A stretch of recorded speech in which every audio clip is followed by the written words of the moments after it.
I want you just to imagine 100,000 monkeys with 100,000 computers just typing away.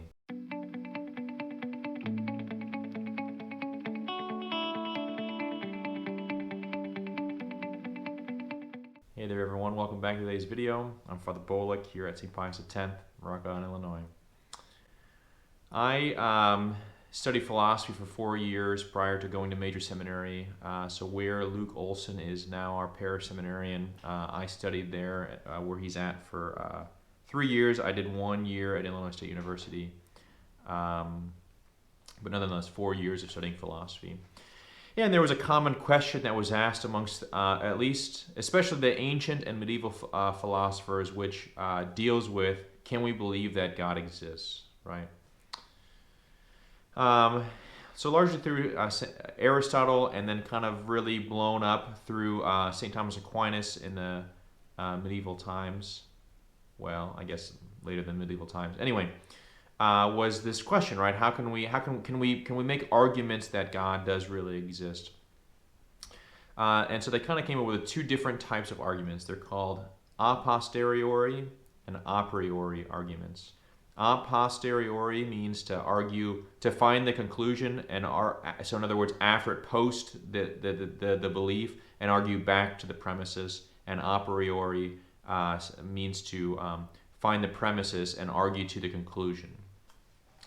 So St. Thomas Aquinas came up with five a posteriori arguments. So believing that God exists and kind of arguing backwards to find the premise.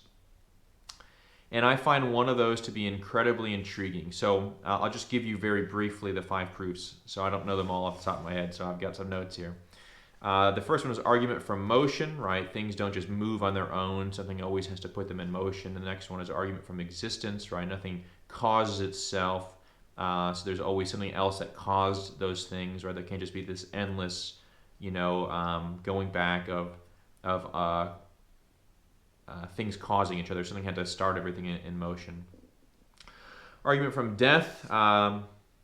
Things exist and do not exist, and that things can exist and not exist, right? Why would anything exist?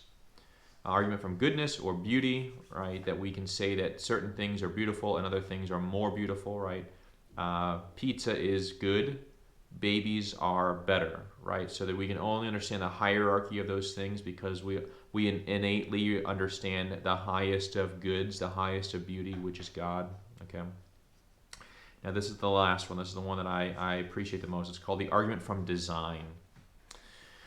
So I want to ask a question. Could a monkey randomly type on a typewriter in front of a computer, randomly type the word "the"?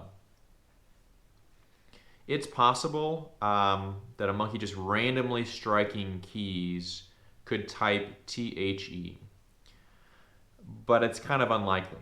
But what are the odds? So there are 80 keys on a standard keyboard, and the chances of randomly typing a letter T just with one hit is 1 in 80. Right? There's 1 in 80 chance that a random thing, a random person, or a monkey is going to hit the letter T to begin with, and that's it.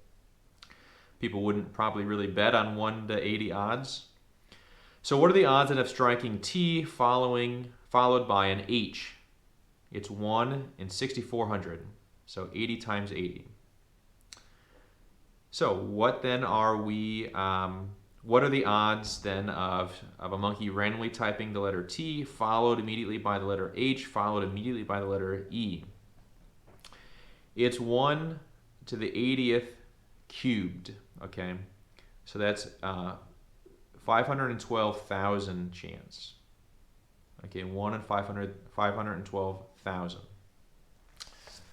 So I don't think any one of us would, make that bet. What if we add in a space beforehand, before the word "the" and the space after? Okay, that becomes 1 in 80 to the 5th power. And let me see if I can get this number right. It's 3,276,800,000. Okay, about 3.25 billion chance. So, is it possible that a monkey just randomly striking letters can just randomly type the word the. It's certainly possible, but it's highly unlikely. Let's just continue on. What if the monkey just randomly striking hits just in order to spell out the man? What are the chances of that? What are the odds? If you include the spaces before and after, it's 1 to the 80th to the 9th power. The number is too large for me to even try to say 1 to the 80th to the 9th power. So is it possible that a monkey randomly striking keys could type out, "The man ran around the house and sat down"? Right? The odds are beginning to become astronomically difficult to understand. Suppose you take 100,000 monkeys, put them in front of 100,000 keyboards, and you give them 100,000 years just to randomly be typing, and every time one of those monkeys sadly dies, you replace it with another monkey, and so it can continue on for 100,000 years. What are the possibilities? What are the odds of that monkey or one of them randomly typing out Shakespeare's Hamlet? Incredibly unlikely. It's theoretically possible, but still very difficult to believe that it would ever happen. Just randomly typing keys, right? Right. Mathematicians would call it an absurd proposition. I propose to you that the human person, right, in all its delicate ways, in the immune system, right, the brain, right, the circulatory system, the heart, the nervous system, the spine, right, is far more complex than writing out the play Hamlet.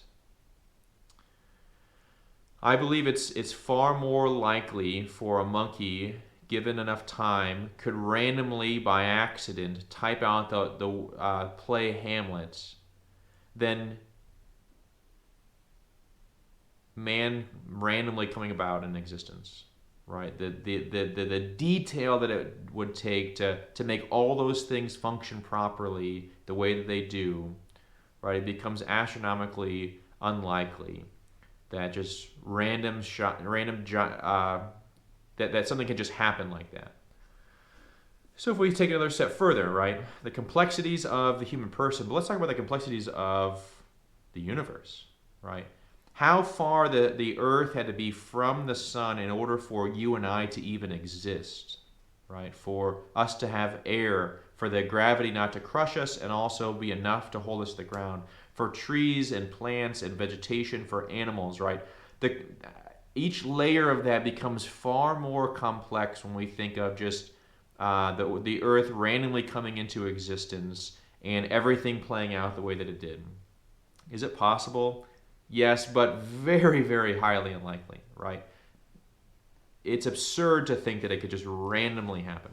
So if it's absurd to think that everything could just come about the way that it has, right, with the chances of that all those things playing out the exact way that they did, I think it's actually intellectually easier to assent that God created everything. I think it's easier for our mind to assent that God created everything than it is for everything to randomly come about. I think it actually takes far greater faith to believe that things just happened to play out the way they did instead of that there was a designer behind all of those things, right? Even if we just think of like the complexities of a bird's wing, right? For it to be able to carry that bird but yet not be too big for the bird, for how the human ear works of taking in sound but not taking it in too much, right? I think it's easier to believe that God is the designer of all those things than it is to say that random chance played out in such a way that all these things exist the way that they do. I hope that you found this explanation helpful. I don't know if it did or not. Please feel free to let me know if you want more videos like this or less videos like this. Just kind of an idea that came to my mind, a shot in the dark. So God loves you. So do I. Happy Easter. God bless each and every one of you.